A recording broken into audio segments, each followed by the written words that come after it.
Assalamualaikum warahmatullahi wabarakatuh. Perkenalkan, nama saya Labiba Afaf dengan nomor induk mahasiswa 201101010010. Pada media pembelajaran YouTube kali ini, saya akan membahas tentang materi PAI mengenai berwudu. Pembahasan yang pertama yaitu mengenai pengertian wudu.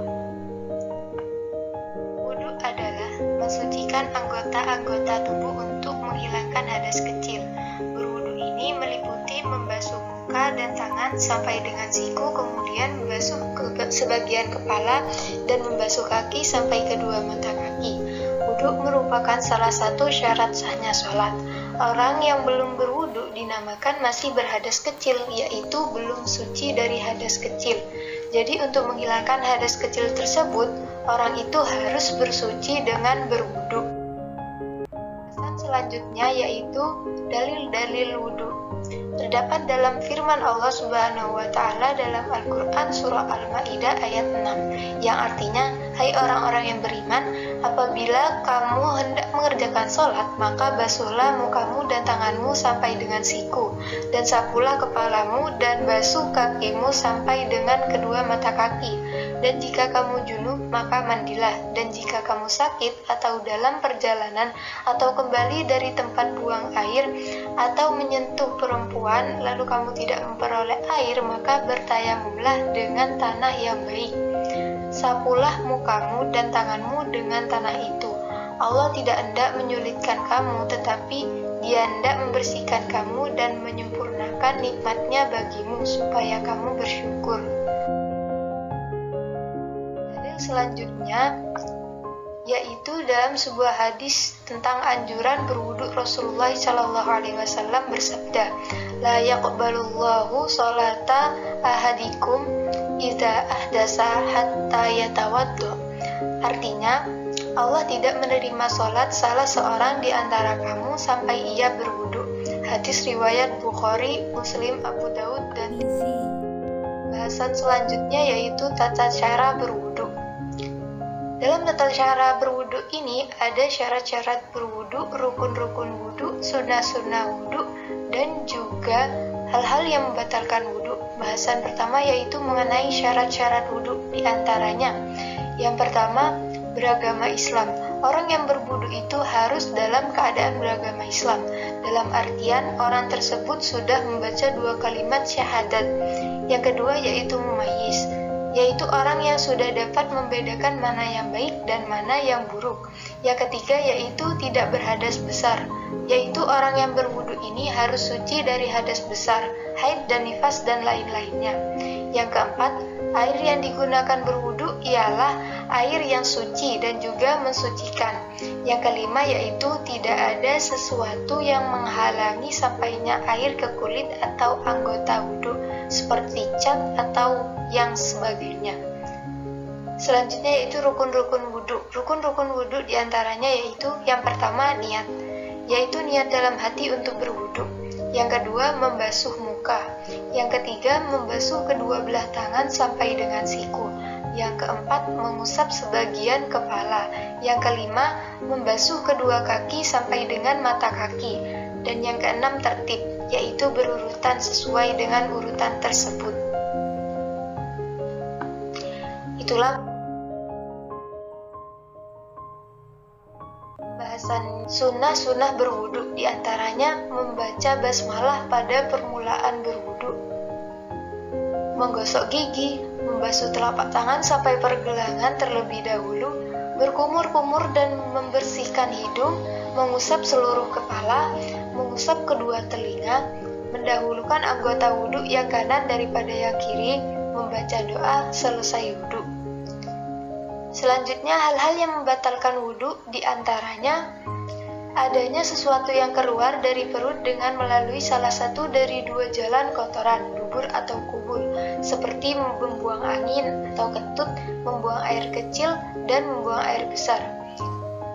Menyentuh dubur atau kubul dengan telapak tangan, tidur yang tidak dengan duduk yang tetap, hilang akal sebab gila, pingsan, mabuk, dan lain sebagainya, tersentuhnya kulit laki-laki dengan kulit perempuan tanpa ada satir atau penutup, dengan yang bukan mahram. Pembahasan selanjutnya yaitu cara mengerjakan wudhu. Yang pertama yaitu membaca basmalah dan niat berwudhu. Niat dalam berwudhu ini diartikan sebagai kesungguhan hati untuk berwudhu karena melaksanakan perintah Allah Subhanahu wa Ta'ala dan mengikuti ajaran dari Rasulullah Sallallahu Alaihi Wasallam. Dalam hadis dijelaskan, Rasulullah Sallallahu Alaihi Wasallam menerangkan bahwa segala perbuatan tergantung kepada niatnya dan seseorang akan mendapatkan balasan menurut apa yang diniatkannya. Niat berwudu. Nawaitul wudu'a li raf'il hadasil asghari fardal lillahi ta'ala. Yang kedua yaitu mencuci kedua telapak tangan sampai pergelangan tangan. Mencuci kedua telapak tangan sampai pergelangan tangan ini dengan didahului dengan tangan kanan, lalu tangan kiri sebanyak 3 kali. Hukum melakukannya yaitu sunnah, dalam artian dikerjakan mendapat pahala dan jika ditinggalkan tidak berdosa. Yang ketiga yaitu berkumur-kumur. Cara mengerjakan sholat yang ketiga ini berkumur-kumur sebanyak 3 kali sambil dengan membersihkan gigi dari sisa-sisa makanan yang ada di sela-sela gigi. Hukum melakukannya yaitu sunnah.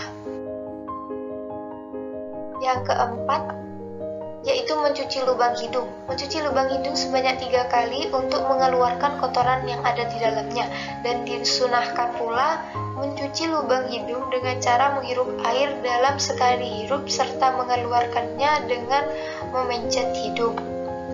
Yang kelima yaitu membasuh muka. Membasuh muka sebanyak 3 kali pada saat berwudu dan sebaiknya dilakukan mulai dari tempat tumbuhnya rambut kemudian hingga bawah dagu dan dari telinga kanan ke telinga kiri. Membasuh muka ini merupakan rukun wudu yang artinya ialah wajib dilakukan, sedangkan melakukannya sebanyak 3 kali adalah sunnah. Yang keenam yaitu membasuh kedua belah tangan sampai dengan siku. Setelah membasuh muka, membasuh kedua belah tangan sampai dengan siku sebanyak 3 kali. Sebaiknya lakukan dengan mendahulukan anggota tubuh bagian kanan baru kemudian bagian kiri. Membasuh tangan sampai siku ini sudah tercantum dalam surah Al-Maidah ayat 6. Dan yang ketujuh yaitu mengusap sebagian kepala. Cara berwudu selanjutnya ini ialah mengusap sebagian kepala dari depan hingga ke bagian belakang sebanyak 1 kali. Ali bin Abi Thalib berkata, "Aku melihat Nabi SAW mengusap kepalanya 1 kali." Hadis riwayat Sahih Abu Daud nomor 106. Yaitu mengusap telinga kanan dan kiri. Mengusap telinga kanan dan kiri ini dilakukan dengan memasukkan jari telunjuk ke dalam telinga. Kemudian ibu jari mengusapkan kedua daun telinga.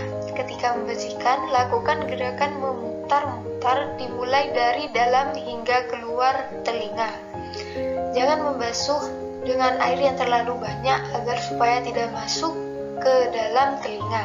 Hal ini dilakukan secara bersamaan antara telinga kanan dan juga telinga kiri sebanyak 3 kali. Yang kesembilan yaitu membasuh kedua kaki sampai dengan mata kaki. Membasuh kedua kaki sampai dengan mata kaki ini dilakukan sebanyak 3 kali dan dimulai dari kaki bagian kanan ke kiri. Dalam hadis riwayat Bukhari, dahulukan kaki kanan hingga 3 kali kemudian kaki kiri. Dan saat membasuh kaki, Rasulullah menggosok jari kelingkingnya pada sela-sela jari kaki. Hadis riwayat Bukhari, Fathul Bari, dan Muslim. Saat menggosok kaki ini, Rasulullah menyuruh umatnya untuk berhati-hati karena bila tidak sempurna dalam membasuhnya ini akan terkena ancaman neraka. Yang terakhir yaitu tertib dan membaca doa setelah wudhu. Yang terakhir yaitu tertib ini dalam artian sudah melakukan wudhu dengan berurutan. Membaca doa setelah wudhu sama seperti ketika mengawali wudhu dengan doa, maka setelah wudhu juga harus menutupnya dengan doa. Doa setelah wudhu. Asyhadu an la ilaha illallah wahdahu la syarikalah wa asyhadu anna Muhammadan abduhu wa rasuluhu. Allahumma ij'alni minat tawwabin waj'alni minal mutatahhirin waj'alni min ibadikas sholihin. Yang artinya, saya bersaksi tiada Tuhan melainkan Allah yang Esa, tiada sekutu baginya, Dan saya bersaksi bahwa Nabi Muhammad SAW adalah hambanya dan utusannya. Ya Allah, jadikanlah saya orang yang ahli taubat, dan jadikanlah saya orang yang suci, dan jadikanlah saya dari golongan hamba-hambamu yang soleh. Demikian pembahasan berwudu. Sekian, terima kasih. Assalamualaikum warahmatullahi wabarakatuh.